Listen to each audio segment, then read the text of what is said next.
Hi, I'm Helen Reynolds. I have a small company called Social for the People, and I help government and public sector and the housing sector to connect with its citizens better and to behave in more kind of effective ways using digital, mainly social media, and I help them with their communications.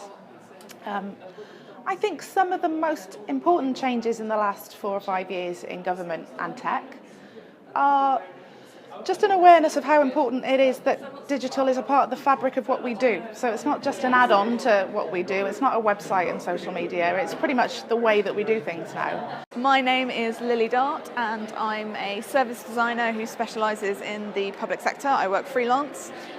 In terms of what's improved in the last 5 years in the public sector, I think that an awareness of design thinking and particularly things like service design have really started to come to the forefront. A lot of that's been helped by the government digital service. When they came about, they only hired service designers and not people who necessarily specialised in user experience for digital platforms.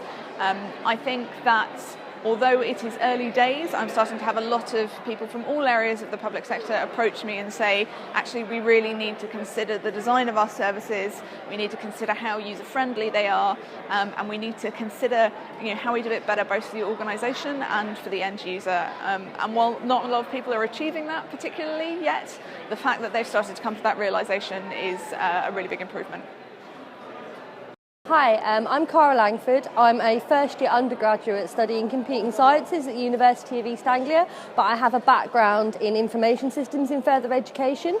I think that the biggest improvement in the public sector in the last 5 years for me has been the funding information systems that are used to calculate further education funding. In particular, the switch to using agile methodologies and acceptance of agile methodologies within that part of the sector has led to faster improvements within funding information systems, which in turn makes it a lot easier for further education colleges to make sure they implement those correctly.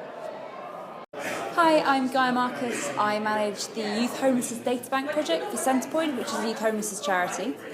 I think one of the most exciting things that's happened in digital and government and local government in the past 5 years is more understanding that different parts of the puzzle can work together. So we can create useful data coming from both the voluntary sector, the third sector, local government and business, that actually we're all in it together. So if we really want to understand a problem, for example youth homelessness, we actually have to aggregate data that comes from all parties and treat all parties as equal players instead of kind of government or local authority dictating and charities kind of fighting back. We're all actually aiming for the same things. My name is Jenna Lachlan. I work for a government digital service, and one positive change I think in the last 5 years is the gov.uk website, which works on any device, tablet, mobile or laptop. So I'm Katherine Hale and I work at Capita, trying to make this kind of stuff work across this. So this is probably my 4th or 5th GovCamp, and I think the most positive thing about the digital transformation journey is that it's real in government now. The richness and maturity of what we're talking about, the sense that actually you've got a good spread. So we're talking about what's happening right now and practical stuff, and we're also looking ahead to blockchain and stuff like that. Speaking as a sociologist, I find it very exciting that there's an acknowledgement around the social behavioural side of this. The final thing is that I think the acknowledgement around the fact that many digital challenges are whole system challenges is really good, because I think that's where the richness is and that's where we're going to solve problems. Just as an additional question to throw at you, Katherine, you recently completed a PhD. I did. And I've been looking at it with interest. What in your opinion was the biggest new piece of knowledge or new finding that we as a network weren't previously aware of until you had done the research?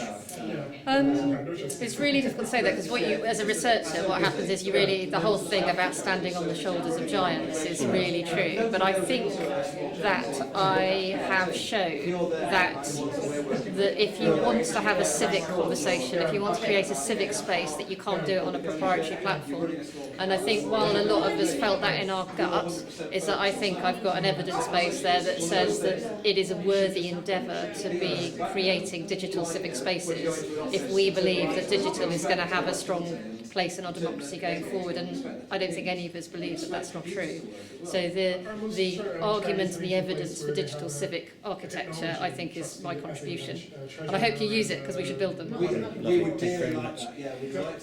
Hello, I'm McKenna.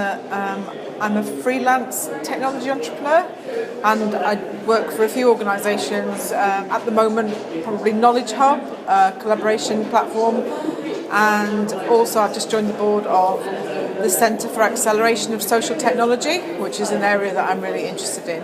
So I've been to 7 out of the last 9 of the 9 UKGovcamps that have taken place, and I guess the biggest change that I've seen in the last 5 years is that big government departments really have started to embrace digital, although I would say it's still early days. But I find it really encouraging to see colleagues, particularly I will give a shout out to DWP with the academy that they started a couple of years ago, and the mission that they're on to really try and get their 100,000 workforce more digital savvy, because I think with the introductions that they're making and the changes to the way the benefit system works in this country, it's really critical that the people that are behind the scenes have those sorts of skills. Hi, I'm Tracy Green. I work for Parliament's Digital Service, and I think for me one of the biggest steps forward in digital in the public sector over the last few years has been the creation of the Parliamentary Digital Service, which has raised that up the agenda in Parliament and really seen digital as a force for change and modernisation in the way Parliament works.